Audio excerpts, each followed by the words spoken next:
অকারণে শাস্তি কারো কাছেই কাম্য নয়।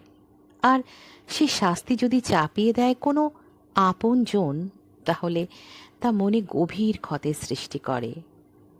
আজকের নিবেদন কবিগুরু রবীন্দ্রনাথ ঠাকুরের লেখা গল্প শাস্তি। গল্প পাঠে এবং বিভিন্ন চরিত্রে আমি হৈমন্তী। শুনতে থাকুন আজকের গল্প।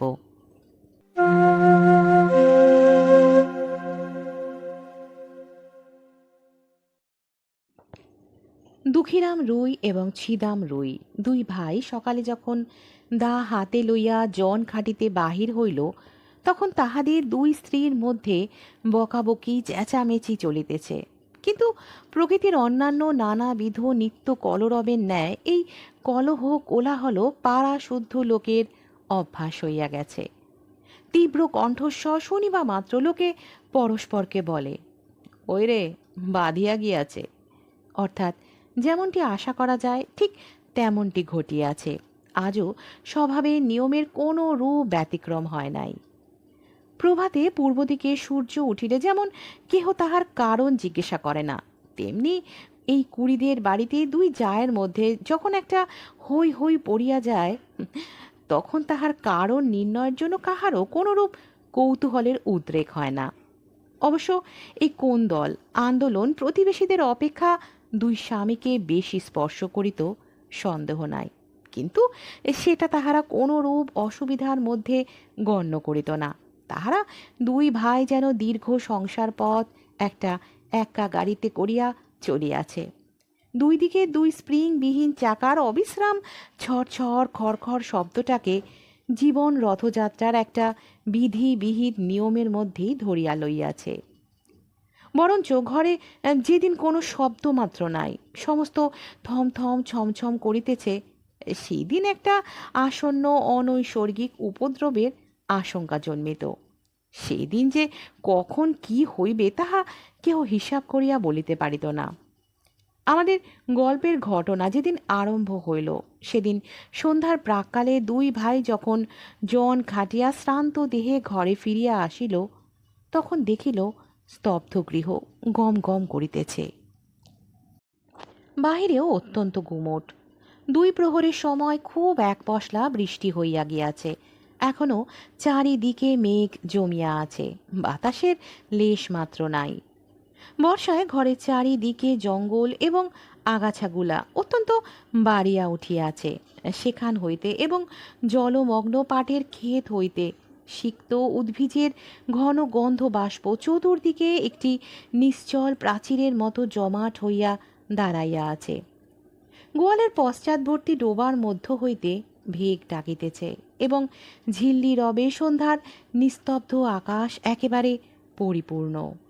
অদূরে বর্ষার পদ্মা নবমেঘচ্ছায়ায় বড় স্থির ভয়ঙ্কর ভাব ধারণ করিয়া চলিয়াছে। শস্যক্ষেত্রের অধিকাংশই ভাঙিয়া লোকালয়ের কাছাকাছি আসিয়া পড়িয়াছে। এমনকি ভাঙনের ধারে দুই চারিটা আম কাঁঠাল গাছের শিকড় বাহির হইয়া দেখা দিয়াছে, যেন তাহাদের নিরুপায় মুষ্টির প্রসারিত অঙ্গুলিগুলি শূন্যে একটা কিছু অন্তিম অবলম্বন আঁকড়াইয়া ধরিবার চেষ্টা করিতেছে। দুঃখীরাম এবং ছিদাম সেদিন জমিদারের কাছারি ঘরে কাজ করিতে গিয়াছিল। ওপারের চরে জলি ধান পাকিয়াছে। বর্ষায় চর ভাসিয়া যাইবার পূর্বেই ধান কাটিয়া লইবার জন্য দেশের দরিদ্র লোক মাত্রই কেহ বা নিজের ক্ষেতে কেহ বা পাট খাটিতে নিযুক্ত হইয়াছে। কেবল কাছারি হইতে পেয়াদা আসিয়া এই দুই ভাইকে জবরদস্তি করিয়া ধরিয়া লইয়া গেল। কাছারি ঘরে চাল ভেদ করিয়া স্থানে স্থানে জল পড়িতেছিল, তাহাই সারিয়া দিতে এবং গোটা কতক ঝাঁপ নির্মাণ করিতে তাহারা সমস্ত দিন খাটিয়াছে। বাড়ি আসিতে পায় নাই। কাছারি হইতেই কিঞ্চিৎ জলপান খাইয়াছে। মধ্যে মধ্যে বৃষ্টিতেও ভিজিতে হইয়াছে। উচিত মতো পাওনা মজুরি পায় নাই এবং তাহার পরিবর্তে যে সকল অন্যায় কটু কথা শুনিতে হইয়াছে, সে তাহাদের পাওনার অনেক অতিরিক্ত। পথের কাদা এবং জল ভাঙিয়া সন্ধ্যাবেলায় বাড়ি আসিয়া দুই ভাই দেখিল ছোট যা চন্দরা ভূমিতে অঞ্চল পাতিয়া চুপ করিয়া পড়িয়া আছে। আজিকার এই মেঘলা দিনের মতো সেও মধ্যাহ্নে প্রচুর অশ্রু বর্ষণ পূর্বক সায়াহ্নের কাছাকাছি ক্ষান্ত হইয়া অত্যন্ত গুমোট করিয়া আছে। আর বড় যা রাধা মুখটা মস্ত করিয়া দাওয়ায় বসিয়াছিল। তাহার ১.৫ বৎসরের ছোট ছেলেটি কাঁদিতেছিল। দুই ভাই যখন প্রবেশ করিল দেখিল উলঙ্গ শিশু প্রাঙ্গণের এক পার্শ্বে চিত হইয়া পড়িয়া ঘুমাইয়া আছে। ক্ষুধিত দুঃখীরাম আর কাল বিলম্ব না করিয়া বলিল, ভাত দে। বড় বউ বারুদের বস্তায় স্ফুলিঙ্গ পাতের মতো এক মুহূর্তে তীব্র কণ্ঠস্বর আকাশ পরিমাণ করিয়া উঠিল, ভাত কোথায়? ভাত দেব? তুই কি চাল দিয়া গিয়েছিলি? আমি কি নিজে রোজগার করিয়া আনিব? সারাদিনে শ্রান্তি ও লাঞ্ছনার পর অন্নহীন নিরানন্দ অন্ধকার ঘরে প্রজ্বলিত ক্ষুধা নলে গৃহিণীর রুক্ষ বচন, বিশেষত শেষ কথাটার গোপন কুৎসিত শ্লেষ দুঃখীরামের হঠাৎ কেমন একেবারে অসহ্য হইয়া উঠিল। ক্রুদ্ধ বাঘের ন্যায় গম্ভীর গর্জনে বলিয়া উঠিল, কি বললি? বলিয়া মুহূর্তের মধ্যে দা লইয়া কিছু না ভাবিয়া একেবারে স্ত্রীর মাথায় বসাইয়া দিল। রাধা তাহার ছোট জায়ের কোলের কাছে পড়িয়া গেল এবং মৃত্যু হইতে মুহূর্ত বিলম্ব হইল না। চন্দরা রক্তসিক্ত বস্ত্রে কি হলো গো বলিয়া চিৎকার করিয়া উঠিল। ছিদাম তাহার মুখ চাপিয়া ধরিল। দুঃখীরাম দা ফেলিয়া মুখে হাত দিয়া হতবুদ্ধির মতো ভূমিতে বসিয়া পড়িল। ছেলেটা জাগিয়া উঠিয়া ভয় চিৎকার করিয়া কাঁদিতে লাগিল। বাহিরে তখন পরিপূর্ণ শান্তি। রাখাল বালক গরু লইয়া গ্রামে ফিরিয়া আসিতেছে। পরপারের চরে যাহারা নতুন পক্ষ ধান কাটিতে গিয়াছিল তাহারা ৫-৭ জনে এক একটি ছোট নৌকায় এপারে ফিরিয়া পারিশ্রমিকের পুরস্কার ২-৪ আটি ধান লইয়া প্রায় সকলেই নিজ নিজ ঘরে আসিয়া পৌঁছিয়াছে। চক্রবর্তীদের বাড়ির রামলোচন খুড়ো গ্রামের ডাকঘরে চিঠি দিয়া ঘরে ফিরিয়া নিশ্চিন্ত মনে চুপচাপ তামাক খাইতেছিলেন। হঠাৎ মনে পড়িল তাহার কোরফা প্রজা দুঃখীর অনেক টাকা খাজনা বাকি, আজ কিয়দংশ শোধ করিবে প্রতিশ্রুতি দিয়াছিল। এতক্ষণে তাহারা বাড়ি ফিরিয়াছে স্থির করিয়া চাদরটা কাঁধে ফেলিয়া ছাতা লইয়া বাহির হইলেন। কুড়িদের বাড়িতে ঢুকিয়া তাহার গা ছমছম করিয়া উঠিল। দেখিলেন ঘরে প্রদীপ জ্বালা হয় নাই। অন্ধকার দাওয়ায় ২-৪টা অন্ধকার মূর্তি অস্পষ্ট দেখা যাইতেছে। রহিয়া রহিয়া দাওয়ার এক কোণ হইতে একটা অস্ফুট রোদন উচ্ছ্বসিত হইয়া উঠিতেছে এবং ছেলেটা যত মা মা বলিয়া কাঁদিয়া উঠিতে চেষ্টা করিতেছে ছিদাম তাহার মুখ চাপিয়া ধরিতেছে। রামলোচন কিছু ভীত হইয়া জিজ্ঞাসা করিলেন, দুঃখী আছিস নাকি? দুঃখী এতক্ষণ প্রস্তর মূর্তির মতো নিশ্চল হইয়া বসিয়াছিল। তাহার নাম ধরিয়া ডাকিবা মাত্র একেবারে অবোধ বালকের মতো উচ্ছ্বসিত হইয়া কাঁদিয়া উঠিল। ছিদাম তাড়াতাড়ি দাওয়া হইতে অঙ্গনে নামিয়া চক্রবর্তীর নিকটে আসিল। চক্রবর্তী জিজ্ঞাসা করিলেন, বউয়েরা বুঝি ঝগড়া করিয়া বসিয়া আছে? আজ তো সমস্ত দিনই চিৎকার শুনিয়াছি। এতক্ষণ ছিদাম কিংকর্তব্য কিছুই ভাবিয়া উঠিতে পারে নাই। নানা অসম্ভব গল্প তাহার মাথায় উঠিতেছিল। আপাতত স্থির করিয়াছিল রাত্রি কিঞ্চিত অধিক হইলে মৃতদেহ কোথাও সরাইয়া ফেলিবে। ইতিমধ্যে যে চক্রবর্তী আসিয়া উপস্থিত হইবে এসে মনেও করে নাই। ফস করিয়া কোনো উত্তর যোগাইল না, বলিয়া ফেলিল, হ্যাঁ আজ খুব ঝগড়া হইয়া গিয়াছে। চক্রবর্তী দাওয়ার দিকে অগ্রসর হইবার উপক্রম করিয়া বলিল, কিন্তু সেজন্য দুঃখী কেন কাঁদে রে? ছিদাম দেখিল আর রক্ষা হয় না, হঠাৎ বলিয়া ফেলিল, ঝগড়া করিয়া ছোট বউ বড় বউয়ের মাথায় এক দায়ের কোপ বসাইয়া দিয়াছে। উপস্থিত বিপদ ছাড়া যে আর কোনো বিপদ থাকিতে পারে এ কথা সহজে মনে হয় না। ছিদাম তখন ভাবিতেছিল ভীষণ সত্যের হাত হইতে কি করিয়া রক্ষা পাইবে। মিথ্যা যে তদাপেক্ষা ভীষণ হইতে পারে তাহা তাহার অঞ্চান হইল না। রামলোচনের প্রশ্ন শুনিবা মাত্র তাহার মাথায় তৎক্ষণাৎ একটা উত্তর জোগাইল এবং তৎক্ষণাৎ বলিয়া ফেলিল। রামলোচন চমকিয়া উঠিয়া কহিল, অ্যাঁ, বলিস কি, মরে নাই তো? ছিদাম কহিল, মরিয়াছে বলিয়া চক্রবর্তীর পা জড়াইয়া ধরিল। চক্রবর্তী পালাইবার পথ পায় না। ভাবিল, রাম রাম, সন্ধেবেলায় এ কি বিপদেই পড়িলাম। আদালতে সাক্ষ্য দিতে দিতেই প্রাণ বাহির হইয়া পড়িবে। ছিদাম কিছুতেই তাহার পা ছাড়িল না।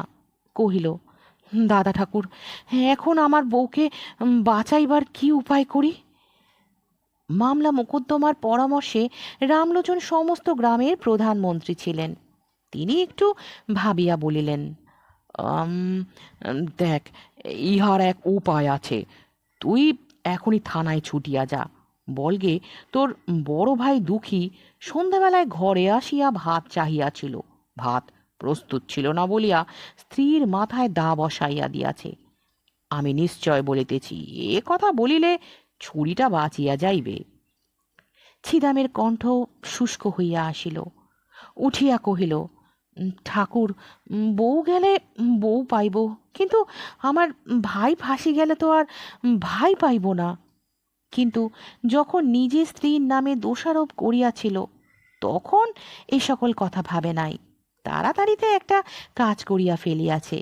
এখন অলক্ষিতভাবে মন আপনার পক্ষে যুক্তি এবং প্রবোধ সঞ্চয় করিতেছে। চক্রবর্তীও কথাটা যুক্তিসঙ্গত বোধ করিলেন। কহিলেন, তবে যেমনটি ঘটিয়াছে তাই বলিস, সকল দিক রক্ষা করা অসম্ভব। বলিয়া রামলোচন অবিলম্বে প্রস্থান করিল এবং দেখিতে দেখিতে গ্রামে রাষ্ট্র হইল যে কুড়িদের বাড়ির চন্দরা রাগারাগি করিয়া তাহার বড় জায়ের মাথায় দা বসাইয়া দিয়াছে।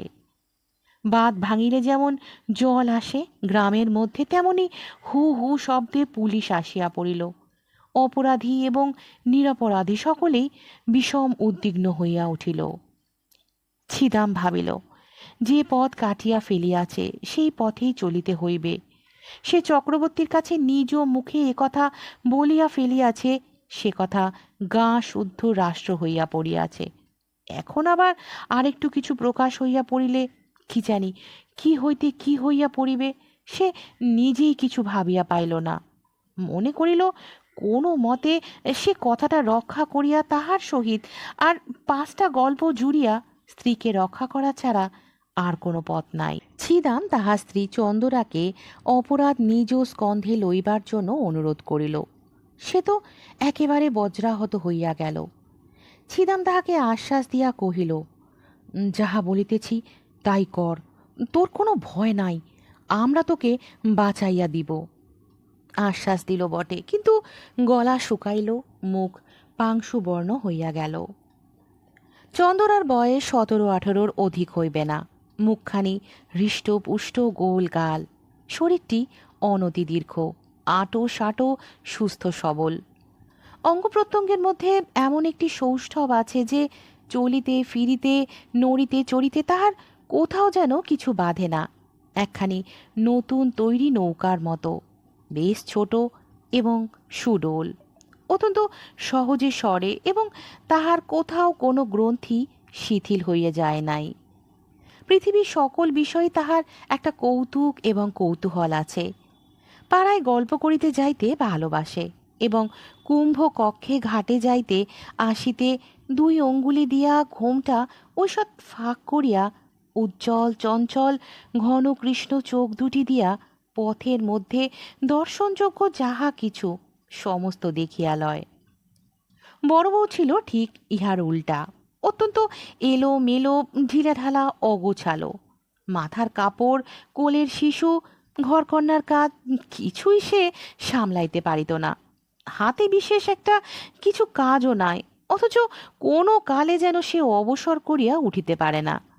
ছোট যা তাহাকে অধিক কিছু কথা বলিত না, মৃদু স্বরে 2-একটা তীক্ষ্ণ দংশন করিত, আর সে হাউ হাউ দাউ দাউ করিয়া রাগিয়া মাগিয়া বকিয়া ঝকিয়া সারা হইত এবং পাড়া শুদ্ধ অস্থির করিয়া তুলিত। এই 2 জুড়ি স্বামী স্ত্রীর মধ্যেও স্বভাবের একটা আশ্চর্য ঐক্য ছিল। দুঃখীরাম মানুষটা কিছু বৃহদায়তনের, হাড়গুলা খুব চওড়া, নাসিকা খর্ব, দুটি চক্ষু এই দৃশ্যমান সংসারকে যেন ভালো করিয়া বোঝে না, অথচ ইহাকে কোনরূপ প্রশ্ন করিতেও যায় না। এমন নিরীহ অথচ ভীষণ, এমন সবল অথচ নিরুপায় মানুষ অতি দুর্লভ। আর ছিদামকে একখানি চকচকে কালো পাথরে কে যেন বহু যত্নে কুদিয়া গড়িয়া তুলিয়াছে, লেশ মাত্র বাহুল্য বর্জিত এবং কোথাও যেন কিছু টোল খায় নাই। প্রত্যেক অঙ্গটি বলের সহিত নৈপুণ্যের সহিত মিশিয়া অত্যন্ত সম্পূর্ণতা লাভ করিয়াছে। নদীর উচ্চ পার হইতে লাফাইয়া পড়ুক, লগে দিয়া নৌকা ঠেলুক, বাঁশ গাছে চড়িয়া বাছিয়া বাছিয়া কঞ্চি কাটিয়া আনুক, সকল কাজে তাহার একটি পরিমিত পারিপাট্য, একটি অবলীলাকৃত শোভা প্রকাশ পায়। বড় বড় কালো চুল তেল দিয়া কপাল হইতে যত্নে আঁচড়াইয়া তুলিয়া কাঁধে আনিয়া ফেলিয়াছে। বেশভূষা সাজসজ্জায় বিলক্ষণ, একটু যত্ন আছে।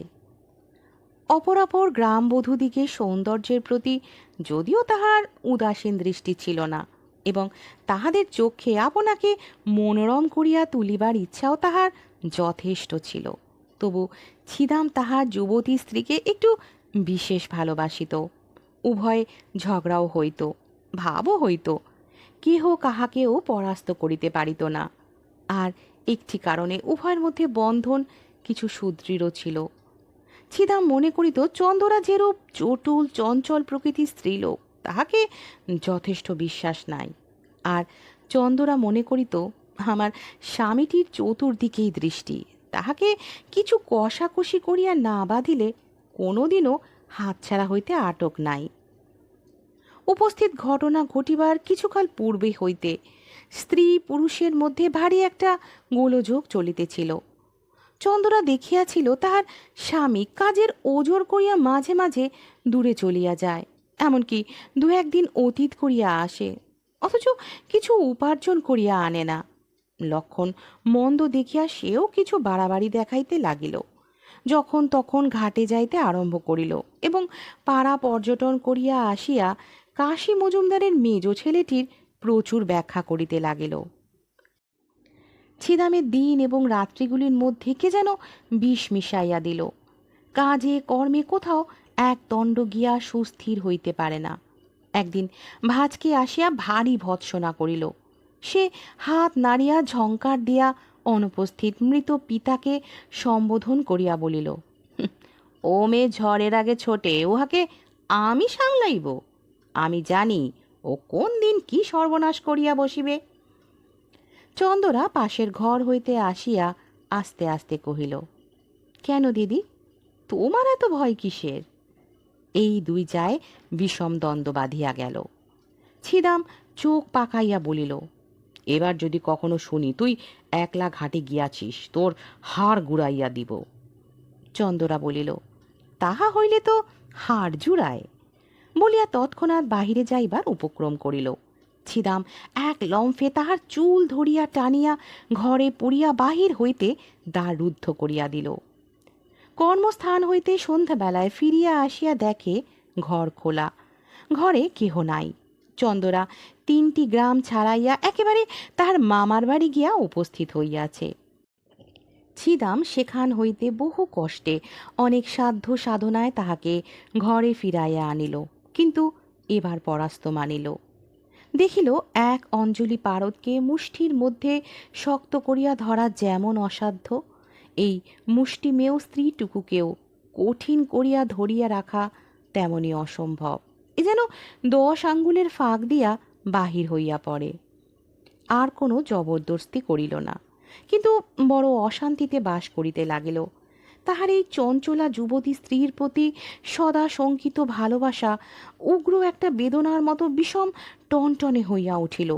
এমনকি একবার মনে হইত, এ যদি মরিয়া যায় তবে আমি নিশ্চিন্ত হইয়া একটুখানি শান্তি লাভ করিতে পারি।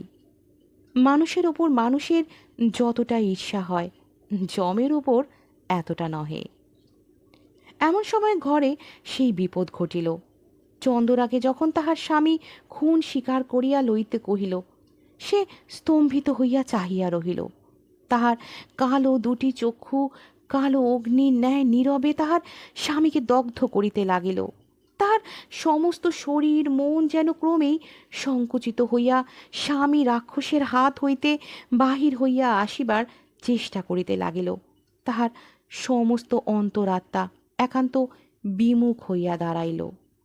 ছিদাম আশ্বাস দিল, তোমার কিছু ভয় নাই বলিয়া পুলিশের কাছে ম্যাজিস্ট্রেটের কাছে কি বলিতে হইবে বারবার শিখাইয়া দিল। চন্দরা সে সমস্ত দীর্ঘ কাহিনী কিছুই শুনিল না, কাঠের মূর্তি হইয়া বসিয়া রহিল। সমস্ত কাজেই ছিদামের ওপর দুঃখীরামের একমাত্র নির্ভর। ছিদাম যখন চন্দরার ওপর দোষারোপ করিতে বলিল, দুঃখী বলিল, তাহা হইলে বৌমার কি হইবে? ছিদাম কহিল, উহাকে আমি বাঁচাইয়া দিব। বৃহদাকায় দুঃখীরাম নিশ্চিন্ত হইল। ছিদাম তাহার স্ত্রীকে শিখাইয়া দিয়াছিল যে, তুই বলিস বড় যা আমাকে বটি লইয়া মারিতে আসিয়াছিল, আমি তাহাকে দা লইয়া ঠেকাইতে গিয়া হঠাৎ কেমন করিয়া লাগিয়া গিয়াছে। এ সমস্তই রামলোচনের রচিত। ইহার অনুকূলে যে যে অলঙ্কার এবং প্রমাণ প্রয়োগের আবশ্যক তাহাও সে বিস্তারিতভাবে ছিদামকে শিখাইয়াছিল। পুলিশ আসিয়া তদন্ত করিতে লাগিল। চন্দরাই যে তাহার বড় যাকে খুন করিয়াছে, গ্রামের সকল লোকের মনে এই বিশ্বাস বদ্ধমূল হইয়া গিয়াছে। সকল সাক্ষীর দ্বারাই সেইরূপ প্রমাণ হইল। পুলিশ যখন চন্দরাকে প্রশ্ন করিল, চন্দরা কহিল, হ্যাঁ, আমি খুন করিয়াছি। কেন খুন করিয়াছ? আমি তাহাকে দেখিতে পারিতাম না। কোনো বচসা হইয়াছিল? না। সে তোমাকে প্রথমে মারিতে আসিয়াছিল? না। তোমার প্রতি কোনো অত্যাচার করিয়াছিল? না। এইরূপ উত্তর শুনিয়া সকলে অবাক হইয়া গেল। ছিদাম তো একেবারে অস্থির হইয়া উঠিল, কহিল, উনি ঠিক কথা বলিতেছেন না। বড় বউ প্রথমে। দারোগা খুব এক তাড়া দিয়া তাহাকে থামাইয়া দিল। অবশেষে তাহাকে বিধি মতে জেরা করিয়া বারবার সেই একই উত্তর পাইল। বড় বউয়ের দিক হইতে কোনো রূপ আক্রমণ চন্দরা কিছুতেই স্বীকার করিল না। এমন এক গুয়ে মেয়ে তো দেখা যায় না। একেবারে প্রাণপণে ফাঁসি কাষ্ঠের দিকে ঝুঁকিয়াছে, কিছুতেই তাহাকে টানিয়া রাখা যায় না। এ কি নিদারুণ অভিমান! চন্দরা মনে মনে স্বামীকে বলিতেছে, আমি তোমাকে ছাড়িয়া আমার এই নবযৌবন লইয়া ফাঁসি কাঠকে বরণ করিলাম। আমার ইহজন্মের শেষ বন্ধন তাহার সহিত। বন্দিনী হইয়া চন্দরা একটি নিরীহ ক্ষুদ্র চঞ্চল কৌতুকপ্রিয় গ্রামবধূ, চিরপরিচিত গ্রামের পথ দিয়া, রথতলা দিয়া, হাটের মধ্য দিয়া, ঘাটের প্রান্ত দিয়া, মজুমদারদের বাড়ির সম্মুখ দিয়া, পোস্ট অফিস এবং স্কুল ঘরের পার্শ্ব দিয়া, সমস্ত পরিচিত লোকের চক্ষের উপর দিয়া কলঙ্কের ছাপ লইয়া চিরকালের মতো গৃহ ছাড়িয়া চলিয়া গেল। একপাল ছেলে পিছন পিছন চলিল এবং গ্রামের মেয়েরা, তাহার সই সাঙ্গাতরা, কেহ কেহ ঘোমটার ফাঁক দিয়া, কেহ দ্বারের প্রান্ত হইতে, কেহ বা গাছের আড়ালে দাঁড়াইয়া পুলিশ চালিত চন্দরাকে দেখিয়া লজ্জায় ঘৃণায় ভয় কণ্টকিত হইয়া উঠিল। ডেপুটি ম্যাজিস্ট্রেটের কাছেও চন্দরা দোষ স্বীকার করিল এবং খুনের সময় বড় বউ যে তাহার প্রতি কোনো রূপ অত্যাচার করিয়াছিল তাহা প্রকাশ হইল না। কিন্তু সেদিন ছিদাম সাক্ষ্যস্থলে আসিয়াই একেবারে কাঁদিয়া জোর হস্তে কহিল, দোহাই হুজুর, আমার স্ত্রীর কোনো দোষ নাই। হাকিম ধমক দিয়া তাহার উচ্ছ্বাস নিবারণ করিয়া তাহাকে প্রশ্ন করিতে লাগিলেন। সে একে একে সত্য ঘটনা প্রকাশ করিল। হাকিম তাহার কথা বিশ্বাস করিলেন না, কারণ প্রধান বিশ্বস্ত ভদ্র সাক্ষী রামলোচন কহিল, খুনের অনতিবিলম্বেই আমি ঘটনাস্থলে উপস্থিত হইয়াছিলাম। সাক্ষী ছিদাম আমার নিকট সমস্ত স্বীকার করিয়া আমার পা জড়াইয়া ধরিয়া কহিল, বউকে কি করিয়া উদ্ধার করিব আমাকে যুক্তি দিন। আমি ভালো মন্দ কিছুই বলিলাম না। সাক্ষী আমাকে বলিল, আমি যদি বলি আমার বড় ভাই ভাত চাহিয়া ভাত পায় নাই বলিয়া রাগের মাথায় স্ত্রীকে মারিয়াছে, তাহা হইলে সে কি রক্ষা পাইবে? আমি কহিলাম, খবরদার, আদালতে এক বর্ণ মিথ্যা বলিস না, এত বড় মহাপাপ আর নাই। রামলোচন প্রথমে চন্দরাকে রক্ষা করিবার উদ্দেশ্যে অনেকগুলা গল্প বানাইয়া তুলিয়াছিল, কিন্তু যখন দেখিল চন্দরা নিজে বাকিয়া দাঁড়াইয়াছে, তখন ভাবিল, ওরে বাপরে, শেষকালে কি মিথ্যা সাক্ষ্যের দায়ে পড়িব? যেটুকু জানি সেটুকু বলা ভালো, এই মনে করিয়া রামলোচন যাহা জানে তাহাই বলিল, বরঞ্চ তার চেয়েও কিছু বেশি বলিতে ছাড়িল না। ডেপুটি ম্যাজিস্ট্রেট সেশনে চালান দিলেন। ইতিমধ্যে চাষবাস, হাট বাজার, হাসি কান্না, পৃথিবীর সমস্ত কাজ চলিতে লাগিল এবং পূর্ব পূর্ব বৎসরের মতো নবীন ধান্যক্ষেত্রে শ্রাবণের অবিরল বৃষ্টিধারা বর্ষিত হইতে লাগিল। পুলিশ আসামি এবং সাক্ষী লইয়া আদালতে হাজির। সম্মুখবর্তী মুনসেফের কোর্টে বিস্তর লোক নিজ নিজ মোকদ্দমার অপেক্ষায় বসিয়া আছে। রন্ধনশালার পশ্চাৎবর্তী একটি ডোবার অংশ বিভাগ লইয়া কলকাতা হইতে এক উকিল আসিয়াছে এবং তদুপলক্ষে বাদীর পক্ষে ৩৯ জন সাক্ষী উপস্থিত আছে। কত শত লোক আপন আপন কড়া গণ্ডা হিসেবের চুলচেরা মীমাংসা করিবার জন্য ব্যগ্র হইয়া আসিয়াছে। জগতে আপাতত তদপেক্ষা গুরুতর আর কিছুই উপস্থিত নাই, এইরূপ তাহাদের ধারণা। ছিদাম বাতায়ন হইতে এই অত্যন্ত ব্যস্ত সমস্ত প্রতিদিনের পৃথিবীর দিকে এক দৃষ্টি চাহিয়া আছে। সমস্তই স্বপ্নের মতো বোধ হইতেছে। কম্পাউন্ডের বৃহৎ বটগাছ হইতে একটি কোকিল ডাকিতেছে। তাহাদের কোনরূপ আইন আদালত নাই। চন্দরা জজের কাছে কহিল, ওগো সাহেব, এক কথা আর বারবার কতবার করিয়া বলিব? জজ সাহেব তাহাকে বুঝাইয়া বলিলেন, তুমি যে অপরাধ স্বীকার করিতেছ তাহার শাস্তি কি জানো? চন্দরা কহিল, না। জজ সাহেব কহিলেন, তাহার শাস্তি ফাঁসি। চন্দরা কহিল, ওগো, তোমার পায়ে পড়ি, তাই দাও না সাহেব, তোমাদের যাহা খুশি করো, আমার তো আর সহ্য হয় না। তখন ছিদামকে আদালতে উপস্থিত করিল। চন্দরা মুখ ফিরাইল। জজ কহিলেন, সাক্ষীর দিকে চাহিয়া বলো, এ তোমার কে হয়? চন্দরা দুই হাতে মুখ ঢাকিয়া কহিল, ও আমার স্বামী হয়। প্রশ্ন হইল, ও তোমাকে ভালোবাসে না? হুম, ভারী ভালোবাসে। তুমি উহাকে ভালোবাসো না?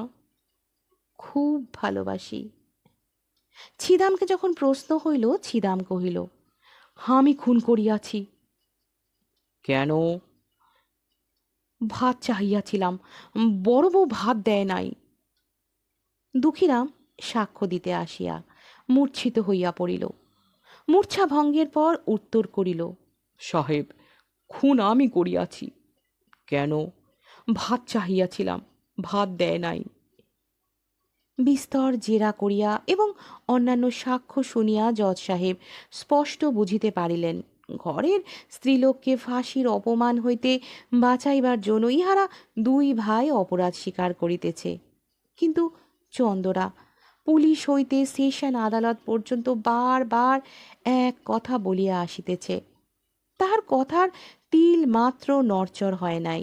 দুইজন উকিল স্বেচ্ছা প্রবৃত্ত হইয়া তাহাকে প্রাণদণ্ড হইতে রক্ষা করিবার জন্য বিস্তর চেষ্টা করিয়াছে, কিন্তু অবশেষে তাহার নিকট পরাস্ত মানিয়াছে। যেদিন এক রত্তি বয়সে একটি কালো ছোটোখাটো মেয়ে তাহার গোল গাল মুখটি লইয়া খেলার পুতুল ফেলিয়া বাপের ঘর হইতে শ্বশুর ঘরে আসিল, সেদিন রাত্রে শুভ লগ্নের সময় আজিকার দিনের কথা কে কল্পনা করিতে পারিত? তাহার বাপ মরিবার সময় এই বলিয়া নিশ্চিন্ত হইয়াছিল যে, যাহা হোক, আমার মেয়েটির একটি সদ্গতি করিয়া গেলাম। জেলখানায় ফাঁসির পূর্বে দয়ালু সিভিল সার্জন চন্দরাকে জিজ্ঞাসা করিল, কাহাকেও দেখিতে ইচ্ছা করে? চন্দরা কহিল, একবার আমার মাকে দেখিতে চাই। ডাক্তার কহিল, তোমার স্বামী তোমাকে দেখিতে চায়, তাহাকে কি ডাকিয়া আনিব? চন্দরা কহিল, মরণ।